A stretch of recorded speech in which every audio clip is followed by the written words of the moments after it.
ஓம் திருச்சிற்றம்பலம். போற்றி புகழ்ந்திருந்து பொய்கெட்டு மெய்யானார் மீட்டு இங்கு வந்து வினை பிறவி சாராமே. கள்ள புலக்குரம்பை கட்டளிக்க வல்லானே, நள்ளிருளில் நற்றம் பயின்றாடும் நாதனே, தில்லை கூத்தனே தென்பாண்டி நாட்டானே, அல்லல் பிறவி அறுப்பானே ஓ என்று. சிவா திருச்சிற்றம்பலம்.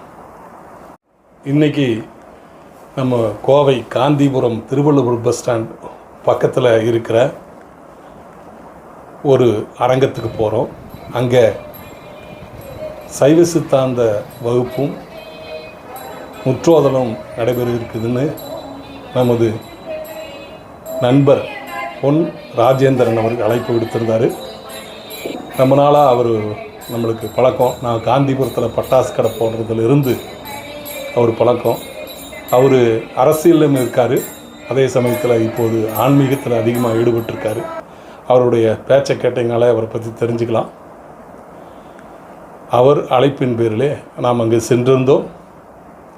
அங்கே திண்டுக்கல்லிலிருந்து எழுந்தருளி இருக்கிற தவத்திரு ஈசான சிவசுப்பிரமணிய சாமிகள் அவர்களும், பிரம்மஸ்ரீ விஸ்வாமித்திர ஆச்சாரியார் அவர்களும் மற்றும் முனைவர் பனசை மூர்த்தி அவர்களும் முக்கிய சிறப்பு விருந்தினர்கள் கலந்து கொள்கிறார்கள்.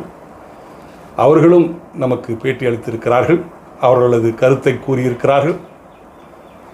குறைந்த அளவு பக்தர்களை வந்திருந்தாலும் ஈடுபாட்டோடு முற்றோதலிலே அங்கே திருவாசகத்தை பாடலை பாடினார்கள். நாம் அதெல்லாம் கேட்க இருக்கிறோம். தற்போது விஸ்வாமித்திர ஆச்சாரியார் அவர்கள் தனது சொற்பொழிவை தொடர்கிறார். ராஜரிஷி அது பேசாது, அது போயிட்டே இருக்கு. விஸ்வாமித்திர பிரம்மா ஆச்சாரியார் ஞானபீட மடாதிபதி அவர்கள் நம்மளுக்கு முன்பு சில உரைகளை ஆற்றுவார்கள் என்று பேரவை சார்பாக தெரிவித்துக் கொள்கிறோம். திருச்சிற்றம்பலம்.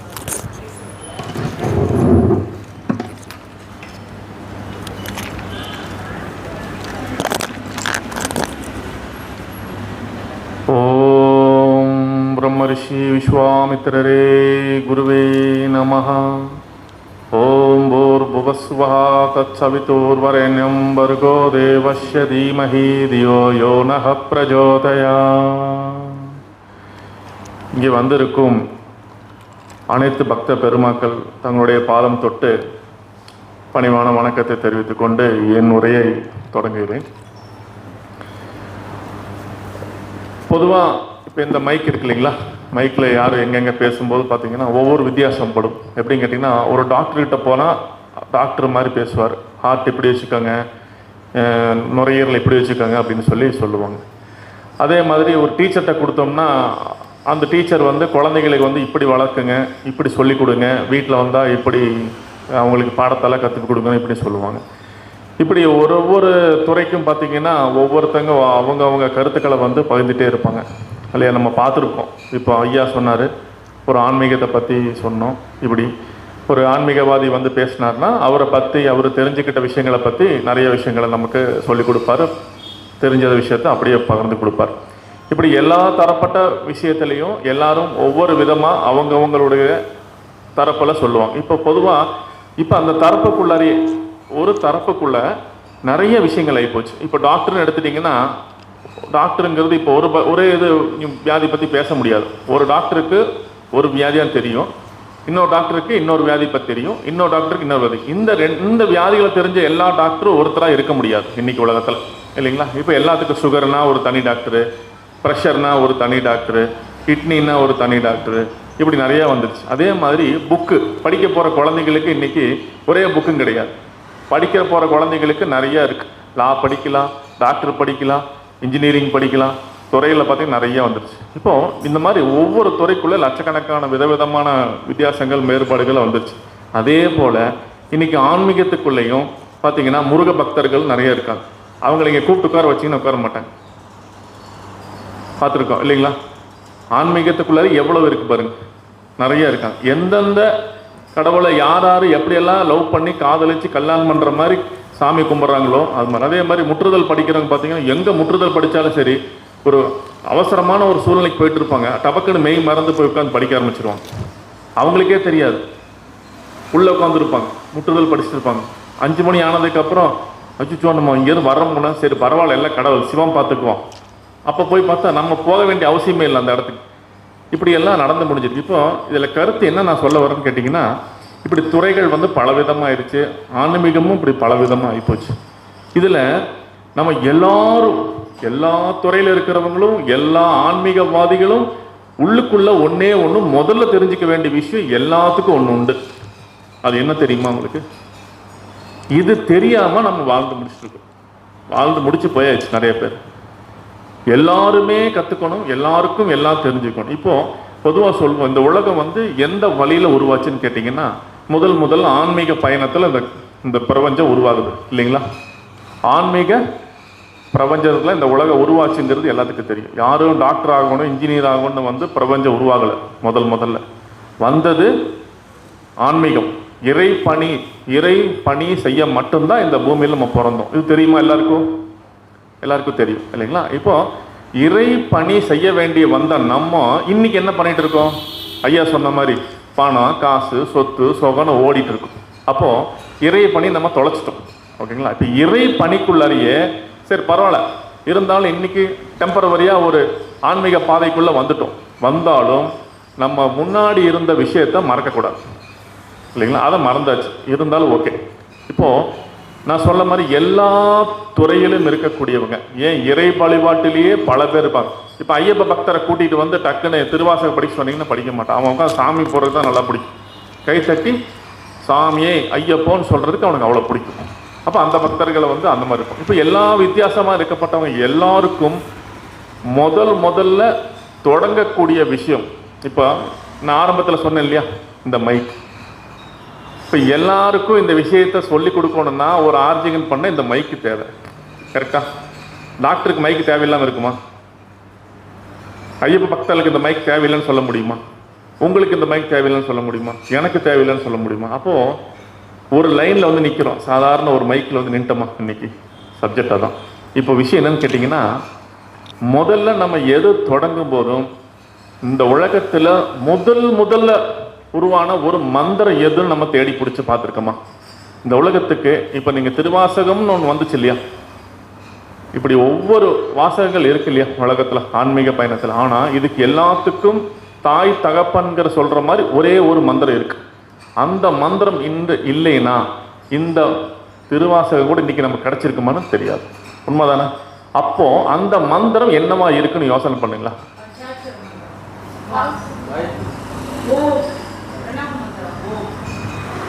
அவர் சொன்ன இல்லையா காயத்ரி மந்திரம், நான் முதல்ல சொன்னேன் இல்லையா? இந்த காயத்ரி மந்திரம் கிட்டத்தட்ட 75,000 வருஷத்துக்கு முன்னாடியே வந்தது. இந்த காயத்ரி மந்திரம் தான் ஸ்ரீராமனே உபதேசம் பண்ணி அவரும் இறைவனிட்ட பிரார்த்தனை பண்ணும்போது காயத்ரி மந்திரத்தை சொல்லி தான் பண்ணார். எந்த ஒரு சிவனே சொல்லியிருக்காரு, எந்த ஒரு யாகம் நடத்தினாலும், எந்த ஒரு பூஜை பண்ணாலும், எந்த இடத்துல ஒரு முற்றுதல் பண்ணாலும், எந்த இடத்துல ஐயப்பனா இருந்தாலும், எந்த இடத்துல ஒரு ஆப்ரேஷன் பண்ண போகிறோம், ஒரு சீரியஸ் ஆப்ரேஷன், ஹார்ட் ஆப்ரேஷன் பண்ண போகிறோம், அவரு கூட உட்காந்து 2 செகண்ட் இந்த காயத்ரி மந்திரத்தை சொல்லிட்டு போனால் அவன் உயிர் கேரண்டி. மாற்று இருதய சிகிச்சையில் அவன் உயிர் வந்து கேரண்டி ஆயிடும். இது இந்த பிரபஞ்சத்தில் நடந்துகிட்டு இருக்கு. ஆனால் இன்னைக்கு காயத்ரி மந்திரத்தை நம்ம தொலைச்சிட்டோம். காயத்ரி மந்திரம்னா அது ஒரு தனி ஆன்மீக பாதையாட்டருக்கு கிடையாது. அது சிகப்பாக இருக்கக்கூடிய ரத்தம் போன்று, உங்கள் உடம்புல சிகப்பாக இருக்கிற ரத்தம் மாதிரி காயத்ரி மந்திரம். அந்த சிகப்புன்னு ஒன்று இல்லைன்னா ரத்தம்னு தெரியாமல் போயிடும். அந்த சிகப்புங்கிற கலர் இல்லைன்னா ரத்தம்னா என்னன்னு தெரியாமல் போயிருக்கு இல்லைங்களா?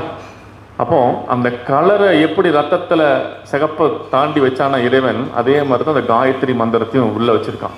இந்த காயத்ரி மந்திரத்தை சொல்லி நீங்கள் முற்றுதல் பண்ணி பாருங்க, மிக சிறப்பாக இருக்கும் இல்லைங்களா?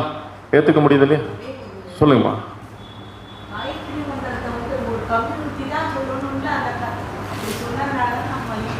அம்மா அதுதான் அரசியல். நாங்கள் காசு சம்பாதிக்கிறதுக்கு நீங்கள் சொல்லிட்டீங்கன்னா அப்புறம் நாங்கள் எப்படி காசு சம்பாதிக்கிறது இல்லையா? நீங்களே பெரிய சாமி ஆயிட்டீங்கன்னு வச்சுக்கோங்களேன், அப்புறம் நான் எதுக்கு இங்கே சாமியாரை உட்காந்துருக்கோம்? நம்ம பண்ண தப்பு என்ன தெரியுமா? முதல்ல உங்களுக்கு ஒரே பதில் சொல்றேன். இந்த கோவிலில் போய் காசு போட்டோம் பார்த்தீங்களா, அது நம்ம செஞ்ச மகா தப்பு. எந்த கோவில்லையும் எந்த இறைவனும் எந்த கடவுளும் காசு கேட்டதில்லை. உனக்கு தங்குறதுக்கும் தூங்குறதுக்கும் உன்னுடைய பிரச்சனையை சால்வ் பண்ணிட்டு போறதுக்காக மட்டுமே கட்டப்பட்ட கோவில் தான். இப்ப ராஜராஜ சோழன் கோயில் கட்டினார், சுத்தி வர மண்டபம் கட்டிட்டார். எதுக்காக அந்த மண்டபம் கட்டினார்? அங்க வழிப்போக்கர்கள் சில நேரத்தில் காலப்போக்கில் ஆட்கள் அதிகமாயிருவாங்க, லட்சம் பேர் ஆயிடுவாங்க. அந்த நேரத்தில் தபக்குன்னு ஒரு ஆளுக்கு இடம் இல்லை, 4 பேருக்கு இடம் இல்லைன்னு சொல்லக்கூடாதுங்கிறதுக்காகவே பிரம்மாண்டமாக 1,00,000 பேர் வந்தாலும் தூங்கி எந்திரிச்சு போகிற அளவுக்கு இடத்த ஏற்பாடு பண்ணி வச்சிருக்கோம். ஆனால் இன்னைக்கு நம்ம என்ன பண்ணுறோம்? அதை வச்சு காசு சம்பாரிச்சிருக்கோம், சிவனையும் வச்சு சம்பாரிச்சிருக்கோம். நான் கருவறைக்கு போனால் ஒன்று சொல்லுவேன், சாமி வச்சு பிச்சை எடுத்துட்டு இருக்கிறியா? இதுக்கு தான் ராஜராஜ சோழன் கட்டிட்டு போனான்னு கேட்டுருவேன். உள்ள கேட்டேன், இப்போ நான் போன வாரம் போய் கேட்டேன், மீனாட்சி அம்மன் கோயிலில் கேட்டேன், சாமி வச்சு பிச்சை எடுத்துட்டு இருக்கிறீங்களா அப்படின்னு. பிச்சை எடுக்க வச்சது நீங்க தானே, நம்ம தானே. அவனை பார்த்தா காசு போட்டு அவர் மாலை போட்டுருவான். இந்த சாமிக்கு வாங்கிட்டு போறது பழம், தேங்காய், பூ. எந்த சாமியும் உங்ககிட்ட பழம் கேட்கல, பூவும் கேட்கல. நீ உனக்கு முடிஞ்சா திராணி இருந்தா, உனக்கு தெம்பு இருந்தா, ஏன் பக்தின்னு ஒன்று இருந்தா செடியில 4 இலைய பறிச்சு கழுகி என்ற மேல போட்டு போ. அப்படிதான் சொல்லியிருக்காரு. நீங்க பூக்கடையில் போய் பேரம் பேசி, சரி ஏதோ அங்க ஒரு பொழப்பு ஓடுது, பூக்கடையில் பேரம் பேசி அந்த பூவை கொண்டு போய் கருவறைக்குள்ள கூட போகாது அந்த பூ. அப்படியே ஒருத்தன் வருவான், ஆமா, இன்னொருத்தருக்கு போட்டு விட்டுருவான். போட்டு அவங்ககிட்ட 500 ரூபாய் காசு வாங்கி ஜேபுல போட்டு என்னமோ சாமி உள்ள பின்னாடி கருவறைக்குள்ள சாமி என்னமோ உட்காந்து பூ பின்னி இவன் கழுத்துல போட்ட மாதிரி அவன் நினைச்சிட்டு போறான். அப்படியே பார்த்தீங்கன்னா அவன் கருமை இவன் தூக்கிட்டு போயிட்டு இருக்கான். புரிஞ்சுக்கலாம்? எனக்கு கொடுத்த டைம் கொஞ்சம் சக்குன்னு முடிச்சிடும், இல்லைன்னா பிட்டு பேப்பருக்கு வந்துடும். ஆமா, அதாவது நம்ம செஞ்ச பாவங்கள் என்ன பாவங்கள் தெரியுங்களா? நம்ம முன்னோர்கள் செஞ்ச பாவங்கள். நீ காசு வச்சிருங்க, உங்க காசை ஒரு உண்டியில போட்டு வைங்க. ஒரு நாள் உங்க பையனும் உங்க பிள்ளையோ கோயில் கட்ட வருவான். அன்னைக்கு அந்த காசை அவன்கிட்ட கொடுத்துட்டு, அடே கோயில் கட்டுறதுக்கு நீ கட்டுறா அப்படி. யாரோ ஒரு 10 பேர் உட்காந்துட்டு போட்டோம். அப்படிதான் நீங்க வழக்கணுமே ஒழிய, இந்த காணி கொண்டு போய் அந்த உண்டியில போட்டு இந்த காணிக்கு அந்த பூசாரிட்ட கொடு, போகும்போதே 10 ரூபாய் கொடுத்துருவாங்க கோயிலுக்கு. நம்ம செஞ்ச கர்மா ஏன் தீர மாட்டேங்குது தெரியுமா? இதனாலதான். சரியாம்மா? சரி, முடிச்சிருவோம். நம்ம முதல்ல வேலைக்கு வந்துடுவோம். இப்போ காயத்ரி மந்திரம், இந்த காயத்ரி மந்திரத்தை காலங்காலமா உபதேசம் பண்ணிட்டு வந்துட்டு இருந்தாங்க. தன் குழந்தைக்கு, தன்னோட பயனுக்கு, அப்படி இப்படி சொல்லி 10 வயசு வரும்போது அந்த குழந்தை 10 லட்சம் டைம் காயத்ரி மந்திரத்தை சொல்லி முடிச்சிருக்குமா. அப்போ இன்னைக்கு காயத்ரி மந்திரம்னா என்னென்ன தெரியாம பண்ணிட்டாங்க. சரி, ஓகே, நம்ம முடிச்சிருவோம். இப்போ இந்த காயத்ரி மந்திரம் ரொம்ப முக்கியம். இந்த காயத்ரி மந்திரம் அடியன் உலகம் ஃபுல்லா திரும்பவும் உபதேசம் பண்ணணும்னு பேராசையோட இருக்கேன். எதுக்காக இந்த பேராசைன்னு கேட்டீங்கன்னா, இந்த உலக மக்கள் எல்லாரும் ஆன்மீகம்னா என்னன்னு ஒரு துளியாத தெரிஞ்சுட்டாங்கன்னா இந்த காயத்ரி மந்திரத்தை புரிஞ்சிருவாங்க. காயத்ரி மந்திரத்தை படிச்சுட்டாங்கன்னா அவங்க நிலைப்பாட்டை ஒத்துக்குவாங்க. நான் இன்னைக்கு இவ்வளோ தூரம் தெரிஞ்சு நான் பிட்டு அடிச்சு எழுதிட்டு பேசலை. @% இப்போ காயத்ரி மந்திரத்தை நான் உபதேசம் பண்ணிட்டு உங்களுக்கு நான் இப்போ பேசியிருக்கேன். இது எனக்கே இந்த வார்த்தை இப்போ புதுசு. அடுத்தது இதே மாதிரி பேசலாமான்னு தான் மைண்டுக்குள்ள ஓடுது எங்கேயாவது பேசும்போது.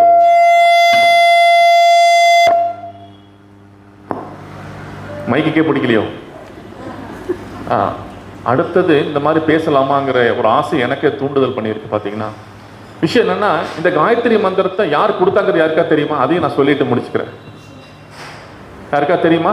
தெரியாது, சொல்லி முடிச்சிடறேன். இல்லை, விஸ்வாமித்திரர், பிரம்மரிஷி விஸ்வாமித்திரர். அவர் தான் உங்க எல்லாருக்கும் குரு.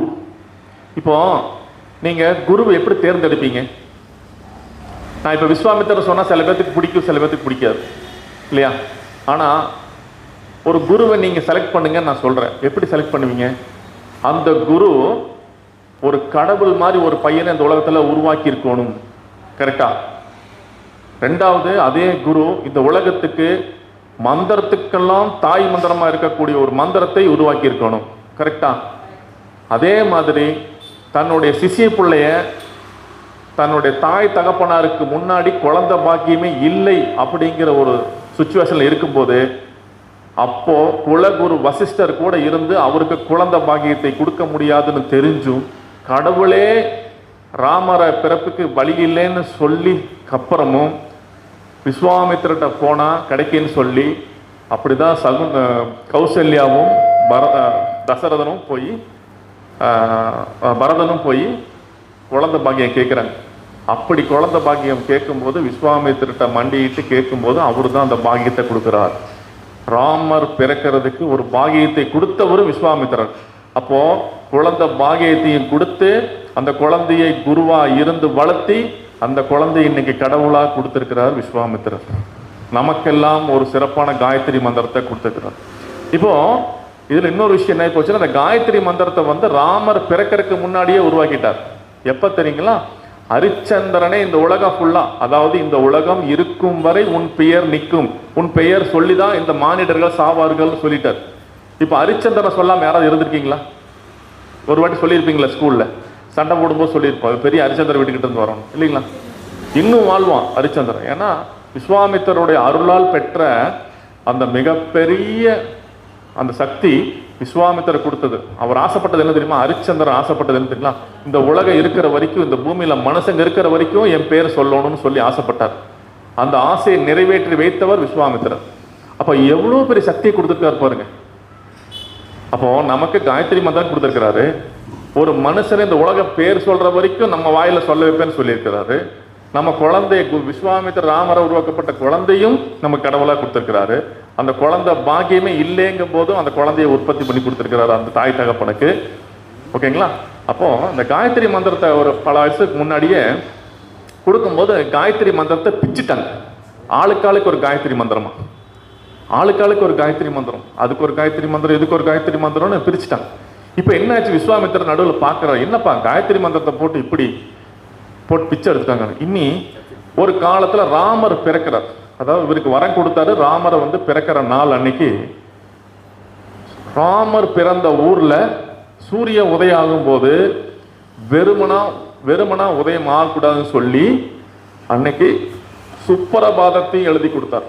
அப்போ வெறும் சுப்பிரபாதம்னு கொடுக்காம அந்த சுப்பிரபாதத்தையும் பிச்சிருவாங்கன்னு சொல்லி கௌசல்யா பெற்ற மகன் அப்படிங்கறதுனால கௌசல்யா பேரை வச்சு கௌசல்யா சுப்பிரபாதம் கொடுத்தார். அப்போ இன்னைக்கு நம்ம கௌசல்யா சுப்பிரபாத ராமபூர்வம் கேட்டுக்கிட்டு இருக்கோம். ஆனா விஸ்வாமித்திர மறந்துட்டோம். அவர் பேர் சொன்னாலும் இப்ப பிடிக்காது யாருக்கும். அவர் பேர் சொன்னா கோவக்காரன் பாரு. சில பேர் சொல்றாங்க கோவக்காரா. சரி, எந்த இடத்துல கோவப்பட்டாருன்னு சொல்ல முடியுமா? ஏதாவது ஒரு இடத்தை காமிக்க முடியுமா? துர்வாசகர் தான் கோவக்காரர். விஸ்வாமித்திற்கு கோபமே வராதுமா. விஸ்வாமித்திற்கு கோபப்பட்டு சரித்திரமே இல்லை. அப்படி ஒரு நாள் ஆதங்கப்பட்டு இந்த பூமியை நிறுத்திட்டார். அதுக்கு பேர் கோபம் கிடையாது, அது ஆதங்கம். ஆதங்கம் வேறு, கோபம் வேறு. கோபம்னு சொன்னா நான் இன்ச்சு ஒருத்தர் பிடிச்சி அடிக்கிறதுக்கு பேர் கோபம். ஆதங்கம்னு சொன்னா இவரை பார்த்துக்கிட்டு இவர் முன்ன நின்று அழுகிறது, ஃபீல் பண்றது, அதுதான் ஆதங்கம். என்னை இப்படி பார்த்துக்கிட்டு நான் உன்னை நீ இப்படி பண்ணிட்டிய அப்படின்னு சொல்லி. அப்போ இவரை பார்த்து நான் அழுதா அதுக்கு பேர் ஆதங்கம். இவரையும் இப்ப என்ன பிடிச்சி அடிச்சா அதுக்கு பேர் கோபம். வித்தியாசம் இருக்குல்ல? அப்போ ஆதங்கப்பட்டு தான் இந்த பூமி நிப்பாட்டினார். அப்பேற்பட்ட குருநாதர் அவர் விஸ்வாமித்திரர். அப்போ கௌசல்யா சுப்பிரபாதத்தை கொடுத்தது அவரு. அதை விட ஒரு ஸ்பெஷல் என்ன தெரியுமா? இந்த உலகத்துக்கு 2 சொர்க்கம் இருக்கு. ஒன்னு இந்திரன் இருக்கக்கூடிய சொர்க்கம், இன்னொரு சொர்க்கம் யாருக்கா தெரியுமா? திரிசங்கு சொர்க்கம்னு கேள்விப்பட்டிருக்கீங்களா? அந்த திரிசங்கு சொர்க்கத்தை கூடவே இந்த விஸ்வாமித்திரர் தான் உருவாக்குனார். அப்போ ஒரு குருவா இருந்தா என்னெல்லாம் சாதிக்க முடியுமோ அத்தனையும் சாதிச்சவர் தான் விஸ்வாமித்திரர். ஆனா இன்னைக்கு விஸ்வாமித்திரர் பேர் இங்க இல்ல. இருக்கா? இருக்கு, வெளியே தெரியல. ஆனா இப்போ எங்க வீட்டுல இருக்கிறார் விஸ்வாமித்திரர். சரி, என்னுடைய நம்ம வீட்டுல இந்த உலகத்துக்கே முதல் விஸ்வாமித்திரர் கோவில் நம்ம வீட்டுல உட்காந்து ஐயா பார்த்துருக்கிறாரு. எப்படி இருக்காங்க விஸ்வாமித்திரர்? அப்படியே ஒரிஜினலா இருப்பாருங்க. சிலைன்னு சொல்ல முடியாது. சிலைன்னு யாராவது உங்களால ப்ரூஃப் பண்ணிட்டீங்கன்னா நீங்க என்ன கேட்டாலும் கொடுத்து அமைச்சிரு. பேசுற மாதிரி இருப்பார் பார்த்தோம்னா. பேசி அப்படியே ஆனந்தமாக உட்காந்துருப்பார். அப்படியே சிறப்பாக இருக்கும். விஸ்வாமித்திரா பார்த்தீங்கன்னா எங்கள் வீட்டுக்கு வந்து சாமி கும்பிட்டு போனால் எல்லா பெரிய பெரிய சாமிகளும் சொல்லுவோம் ஒரே வார்த்தை, இந்த மனசு இங்கே வந்து உட்காந்துருக்கேன் பாரு என்கிட்ட அப்படிம்பாரு. அவங்க மனசில் சொல்லிட்டு போவாங்க, எவ்வளோ பெரிய கோயில் இருக்குது குழம்பு இருக்குது, அங்கே போய் உட்காராம இந்த பையன் வீட்டில் வந்து உட்காந்து இருக்கிறாரு அப்படின்னு போகிறாரு. ஏன்னா எனக்கு வேற உள் மனசு பேசுறது வேற கேட்குது, அவங்க சொல்றது அப்படியே நமக்கு கேட்கும். அவங்க சொல்றது ஆதங்கப்பட்டது, அது கோவப்பட்டு சொல்லல, என்கிட்ட ஒரு ஆதங்கம். இவ்வளோ பெரிய மனுஷன் இத்தனோண்டு வீட்டில் வந்து உட்காந்துருக்கானே, இவன் வீட்டில் எந்த சாமியார் இப்பெல்லாம் யார் வீட்டில் உட்காடுறாங்க அப்படின்னு வருத்தப்பட்டு போகிறோம் இல்லைங்களா? அப்படி அது சொல்லும்போது எனக்கு தெரிஞ்சிச்சு. அப்போ என்னுடைய மிகப்பெரிய ஆனந்தம், என்னோட சந்தோஷம் என்னன்னு எனக்கு தெரிஞ்சு போச்சு. அந்த சந்தோஷத்தை நீங்களும் அனுபவிக்கிறதுக்காகத்தான் நான் இவ்வளோ பெரிய சமாச்சாரத்தை உங்கள்கிட்ட சொல்லி நீங்கள் எல்லாரும் மிக நல்லா இருக்கணும்னு சொல்லி பேராசையோடு நான் இன்றைக்கும் காணிக்கை தட்சணை டொனேஷன் யார்கிட்டையும் வாங்காமல் அடியனுடைய ஒரு இன்ஜினியரிங் தொழில், நான் 8ஆம் கிளாஸ் தான் ஒரு தொழில் பண்ணிகிட்ருக்கேன், அதில் வரக்கூடிய வருமானத்தில் தான் நான் இன்றைக்கும் செஞ்சு கொடுத்துட்ருக்கிறேன். 10 வருஷம் அவருக்காக குரு பூஜை பண்ணிகிட்ருக்கோம். ஜனவரி 3ஆம் தேதி இன்னைக்கு வரைக்கும் இந்த 10 வருஷமாக இந்த இந்தியாவுக்குள்ளே நான் என்னென்ன செய்யணும்னு ஆசைப்பட்டனோ அதெல்லாம் நடந்துக்கிட்டு இருக்குமா? நடந்துக்கிட்டு இருக்கு. நான் எப்படியாவது சிஎம் ஆகி இந்த இந்துக்களை பூரா அப்படி ஆர்கனைசேஷன் பண்ணி சரி பண்ணணும் அப்படின்னு ஆசைப்பட்டேன். பார்த்தா இந்தியா ஃபுல்லும் பறந்துட்டு இருக்குது. நேற்றுக்கு பாருங்க, மோடி போன வாரம் காயத்ரி மந்திரத்தை இன்னொருத்தர் சொல்கிறாரு, உடனே அவர் திருப்பி சொல்கிறாரு. என்னோட குரூப்பில் நான் போட்டேன், என் குரூப் மொத்தம் 10 குரூப் இருக்குங்க, ஒவ்வொரு குரூப்லேயும் 1000 பேர் இருக்காங்க, 10,000 பேர் இருக்காங்க இப்போ வரைக்கும். அப்படியே பயங்கரமாக அந்த குரூப்பில் போட்டோன்னே அவ்வளோ ஆனந்தம். அந்த காயத்ரி, எனக்கு ஒரு காயத்ரி மந்திரத்தை யாராவது சொன்னாங்கன்னு வச்சுக்கோங்களேன், நான் சொல்லி கொடுத்ததுக்கப்புறம் சொன்னாங்கன்னா எனக்கு அப்படியே புல் அரிச்சிரு, உடம்புல அப்படியே விருன்னு அடப்பா, எப்படியோ காயத்ரி மந்திரம். இப்போ சில பேர் சொல்ல ஆரம்பிச்சிட்டாங்க. இப்போ எவன் பார்த்தாலும் காயத்ரி மந்திரம் சொல்கிறான்னு ஒரு பூசாரி சொல்லிட்டு இருந்தார். அப்பாடா எவ்வளோ ஆனந்தமாக இருக்கு பாருங்க. யார் பார்த்தாலும் காயத்ரி மந்திரம் சொல்கிறாங்கும் போது எனக்கு அப்படியே ஆசையாக வந்துருச்சு. அப்போ இனி எங்கே பார்த்தாலும் காயத்ரி மந்திரம் தான் ஒழிக்கணும்னு ஒரு வெறி, எனக்குள்ள ஒரு வெறி வந்துருச்சு. ஏன்னா அதான் பேஸ். இப்போ எல்லாருமே பில்டிங் பயங்கரமாக கட்டுறோம், அடியில் கொஞ்சம் பாருங்கள், இந்த பில்டிங் இப்படி சாயம் இருக்கும்னா கீழே நீங்கள் எவ்வளோ தூரம் மேலே ஏற்றுறீங்களோ அவ்வளோ தூரம் கீழே ஸ்ட்ரென்த் கொடுக்கும். அப்போ தான் சாயாது, விழுகாது, புதையாது, என்ன ஆகாது, சாஞ்சிரு, மடங்காது. பூர் புவ ஸ்வாஹா தத் சவிதுர் வரேண்யம் பர்கோ தேவஸ்ய தீமஹி தியோ யோனஹ பிரச்சோதயாத் அப்படின்னு ஒரு லைன் சொல்லுங்க. ஓம் பூர் புவ ஸ்வஹா தத் சவிதுர் வரேண்யம் भर्गो देवस्य धीमहि दियो योनः प्रचोदयात्. சேர்ந்தெல்லாம் சொல்லமா?